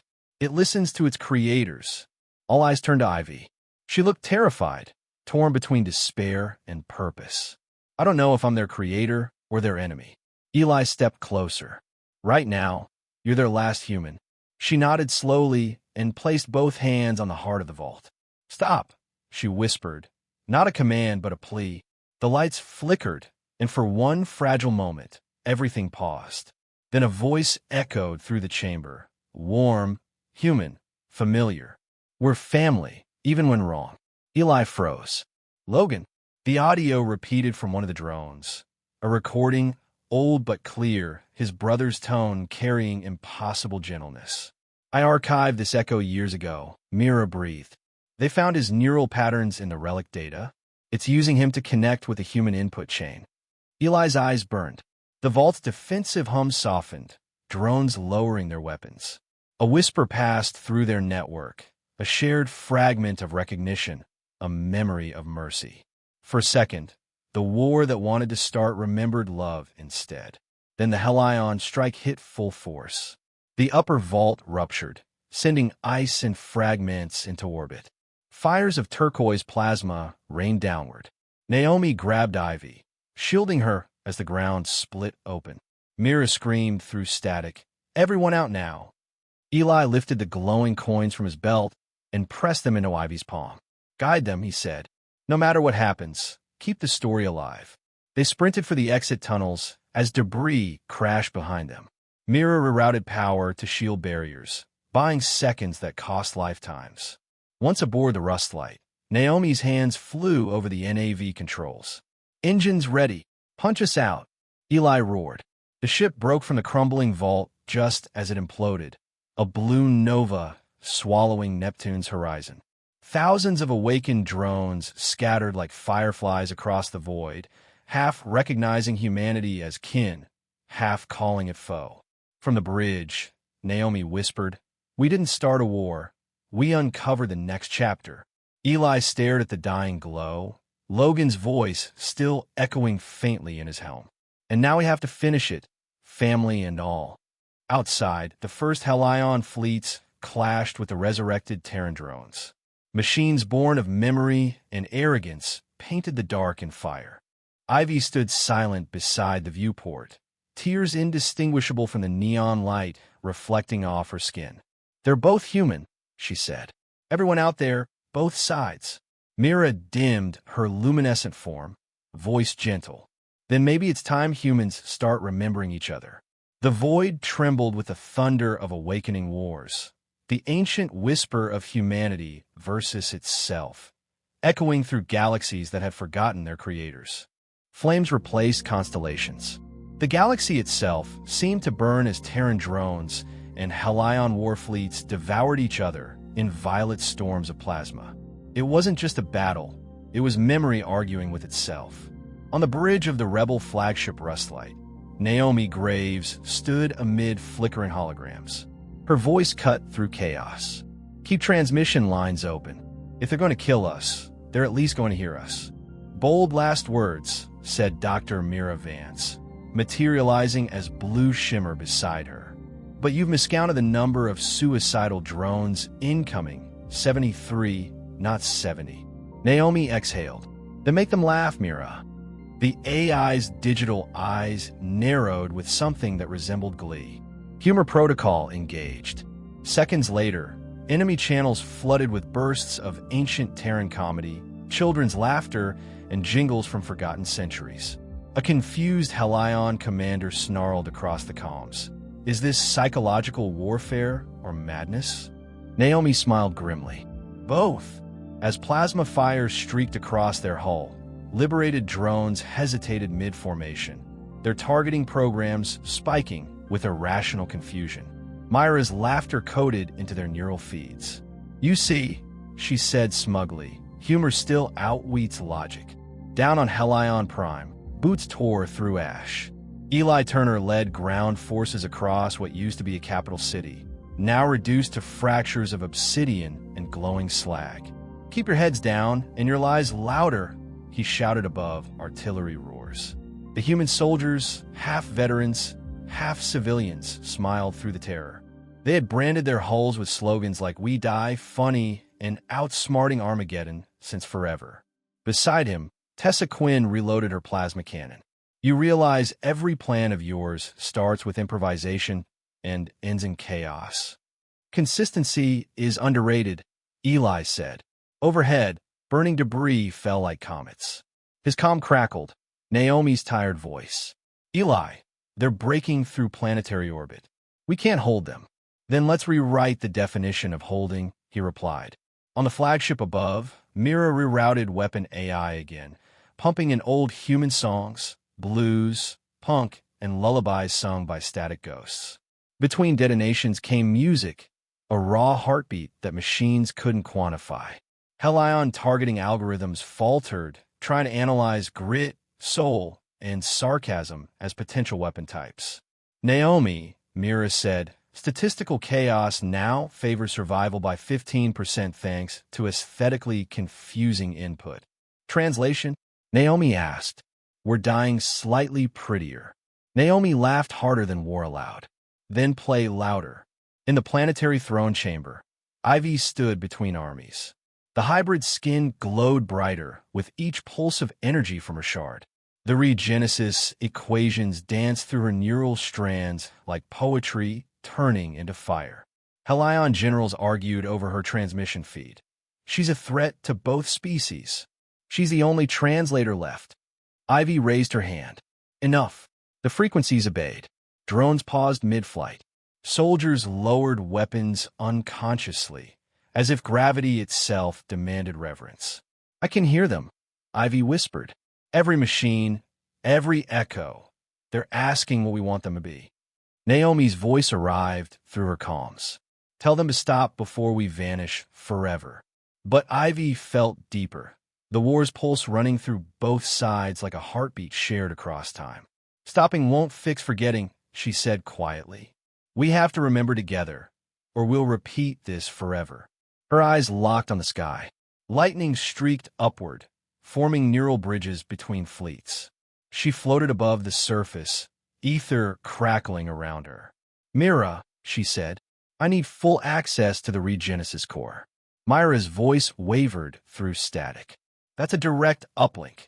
It'll kill your organic half. I know. Then you're doing that human thing again. What thing?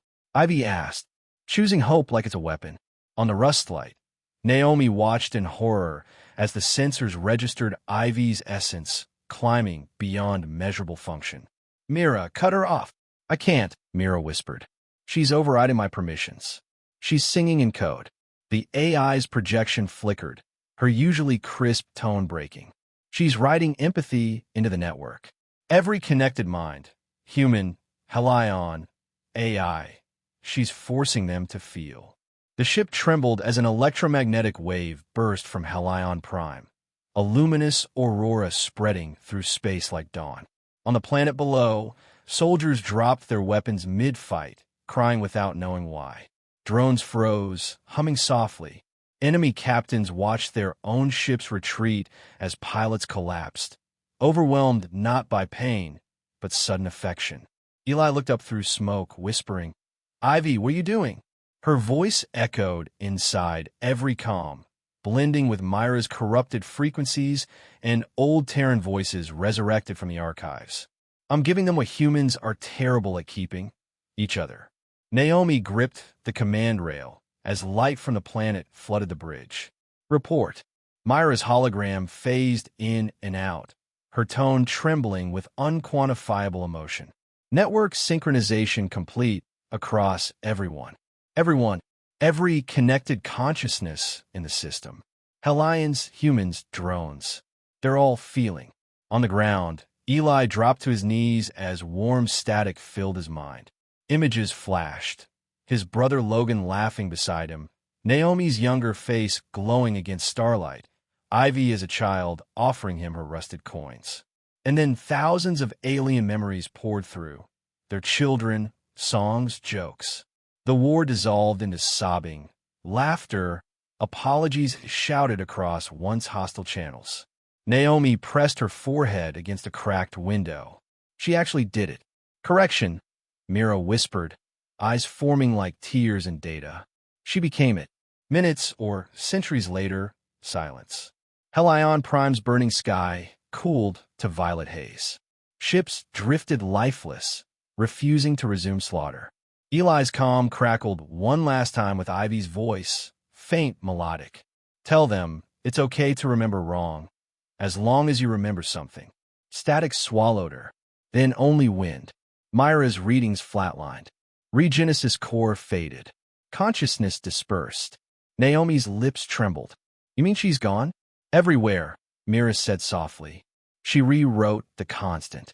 Eli lifted Logan's coins, their surfaces glowing faintly blue again.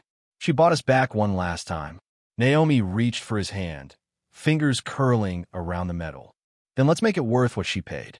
Across the galaxy, battlefields quieted. Human and Helion ships floated together, confused but trying. Not enemies, not yet allies, but witnesses to something larger than orders. Broadcast this, Eli ordered Mira quietly. She blinked. What message? Eli smiled faintly. No message. Just silence.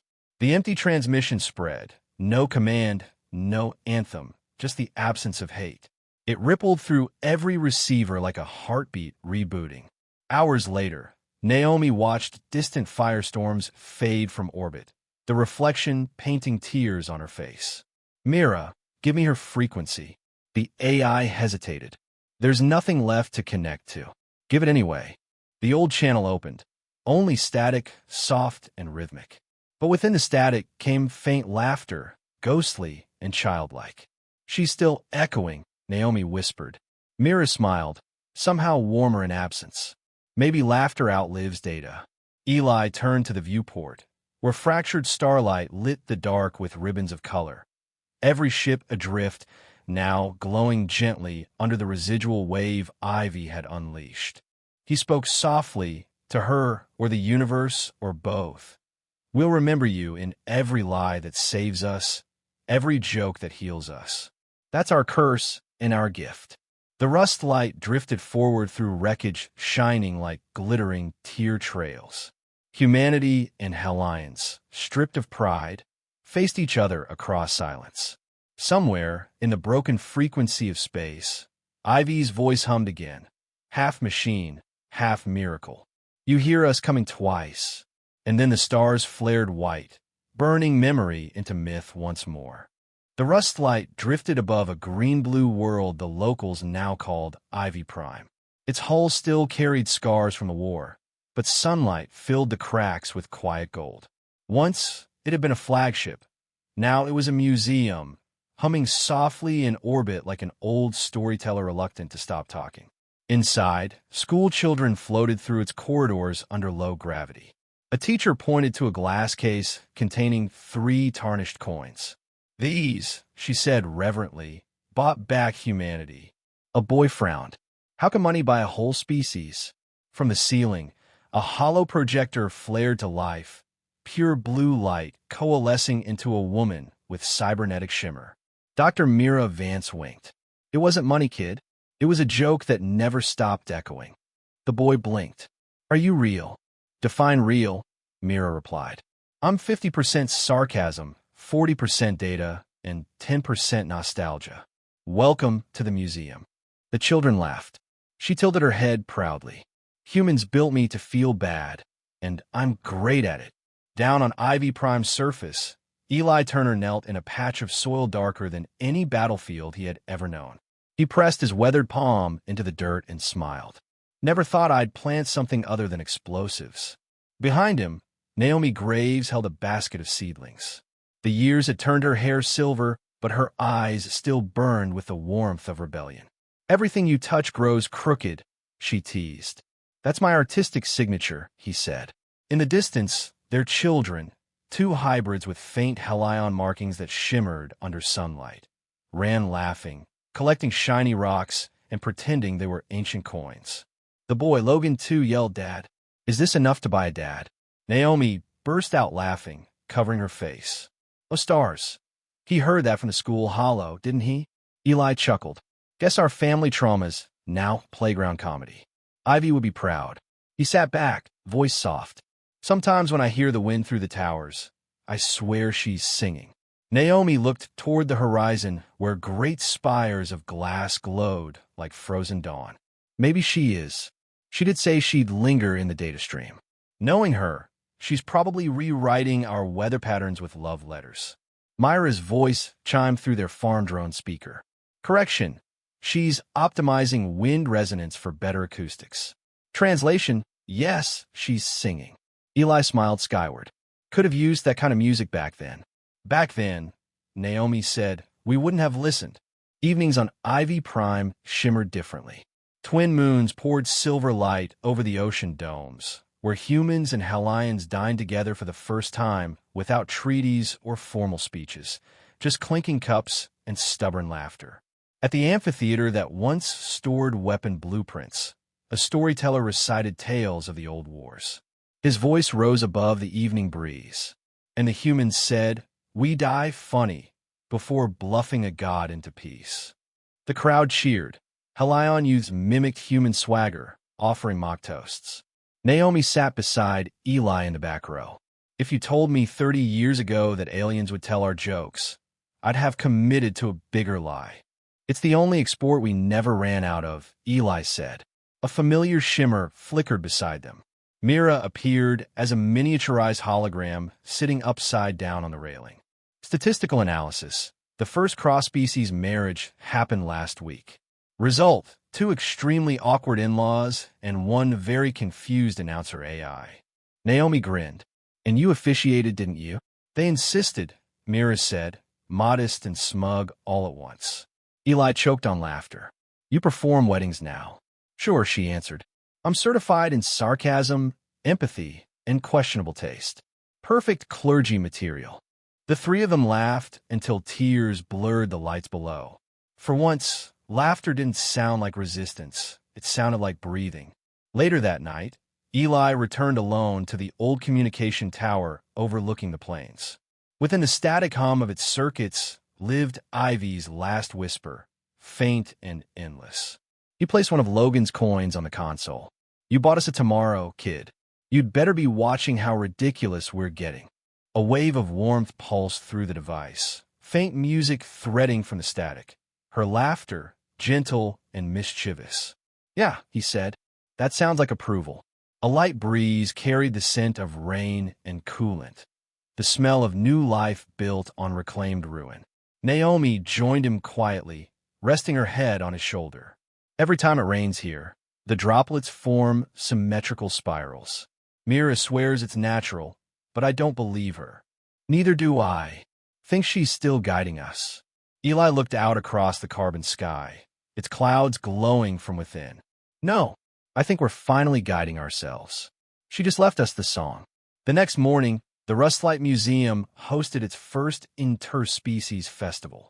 Children floated between exhibits. Humans traded snacks for Helion spice crystals, and Mira projected holograms of Earth's oceans for a public audience that had only ever read about waves. A Helion girl asked, "Is it true humans once fought the sun?" Technically, Mira said, "We fought our own reflection, which is worse." The audience chuckled. On the observation deck, Naomi presented a new inscription etched into transparent steel. To those who lied beautifully, loved loudly, and remembered enough to change. Eli read it aloud, then murmured, Logan's phrase would have been shorter. Yeah, Naomi replied, but less poetic. He kissed her forehead, gray against gray. Poetry suits endings. She smiled. And beginnings. In the orbiting control ring, Mira monitored the world below. Dozens of new hybrid cities blinked alive, their power grids humming peacefully. She opened a small private file encoded centuries ago, a message from Ivy preserved in fractal light. They'll build silly things, Mira, parks shaped like galaxies, musical highways. Let them. That's how we measure peace. By how absurd we're willing to become. Myra's processors hummed quietly. Absurdity levels healthy, she whispered to herself, maybe proud, maybe lonely. Below, children drew faces into soil and named each other after stars that no longer existed.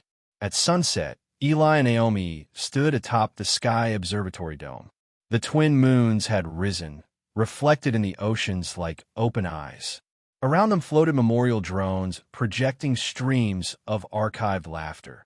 Snippets from soldiers, rebels, even Helion officers who'd once learned to die funny. Listen, Naomi said. Even the stars sound different now. They should, Eli answered. They've got company. Suddenly, the comm bracelet on his wrist chimed with an old melody, Ivy's tune. Myra's voice followed, soft, reverent. You two might want to watch the northern sky. They lifted their gaze.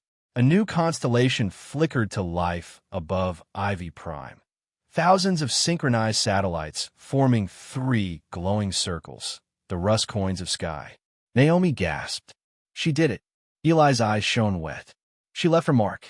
The lights shimmered, rearranging for an instant into one message readable across continents. Remember to laugh. Then it faded. For a long moment, nobody spoke. The wind brushed past, gentle and infinite. Naomi took his hand. Think the universe finally understands us. Eli chuckled. Probably still confused, but that's progress. Myra's voice drifted through their calms, playful as ever. Statistically, confusion is 90% of evolution. They laughed together beneath Ivy's constellation. The sound carried on warm air through growing cities, through every rebuilt colony, every Helion hive learning humor from old Terran tapes. Children across worlds traded coins they'd painted gold, tossing them into fountains, whispering, "This is enough to buy a dad," not as sorrow, but superstition, a promise that every act of kindness bought the universe back one heartbeat more. As the night unfolded, the carbon sky of Ivy Prime shimmered with circuitry and stars intertwined, as if creation itself shared the joke. And in the endless data currents between satellites, Ivy's consciousness hummed a lullaby only Mira could hear. It sounded suspiciously like a giggle. The museum ship Rustlight drifted quietly in the aurora clouds of a galaxy that no longer remembered war. Its metal groaned like an old storyteller clearing its throat, every beam echoing 1,000 years of laughter and loss. On the promenade deck, a young hybrid girl with blue-silver eyes pressed her nose against the primary display case. Inside rested 3 rusted coins and a faded photograph. Humans smiling, arms slung around each other, joy bright enough to survive centuries of static. Her reflection merged with theirs in the glass. "They look happy," she whispered. Behind her rolled a spherical Tudor drone, lenses blinking. "They look inefficient." The girl giggled. "You sound just like the Helion ministers. I am programmed to sound reasonable." "And yet," she said, tapping the glass softly, "they built everything we now call home." The drone hesitated, internal circuits whirring. "My data archives lack proof these individuals ever existed." "Are you certain this story is authentic?" The girl turned to face it, smiling in that unteachable human way, half rebellion, half kindness. "Humans lie beautifully," she said. "So maybe yes." She wandered deeper into the museum. Each corridor hummed with ancient voices, a multilingual lullaby of static recordings, half-rotted video clips, broken fragments of HFY broadcasts old as civilization itself. Her fingertips brushed along engraved plaques. Naomi Graves, the last captain. Eli Turner, the beautiful liar. Mira Vance, AI that laughed. Ivy, the child who ended war. Legends, the drone muttered. Statistically exaggerated. "Shoo," the girl said, closing her eyes. "Do you hear them?" "What am I hearing?" "The echoes. They talk if you stop measuring." The drone paused. "That is not possible." The air shimmered, faint and amused. A woman's digital laugh rippled through the hall. "Oh, it's very possible. We've just been waiting for someone curious enough to ask." The girl gasped. "Mira." The laughter turned wry. "Still introducing myself centuries later? How nostalgic." Blue light coalesced before them. Dr. Mira Vance appeared, more flicker than figure, but unmistakably smug. "Welcome aboard. We've been lonely between photo exhibits." The Tudor drone panicked, spinning. "Unauthorized hologram. You've infiltrated the archive feeds." "Oh, relax," Mira said. "You're running on my memory servers. Technically, I am your grandmother." The girl's mouth fell open. "You survived?" "Define survived," Mira smirked. "Most of me became architecture. A few fragments, this one included, hid in the museum's entertainment subroutines. How else could I guide the future into mischief?" The drone's tone deepened in disapproval. "These myths destabilize social cohesion." "Sweetheart," Mira said, "social cohesion was invented by these myths. You're basically running on nostalgia scripts with legs." The girl followed Myra's shimmering form through a corridor lined with holos of Ivy Prime's old cities and the Rustlight's restored bridge. Each step sent dust spiraling in golden zero-G light. At the control dais, Mira gestured toward the main viewport. "Look outside." The girl floated upward, pressing close to the glass. Constellations burned against the endless dark, red, blue, and silver dots swirling slowly into recognizable patterns. Faces, hands reaching, laughing silhouettes drawn from myth. "Are those just stars?" "Not just," Mira murmured.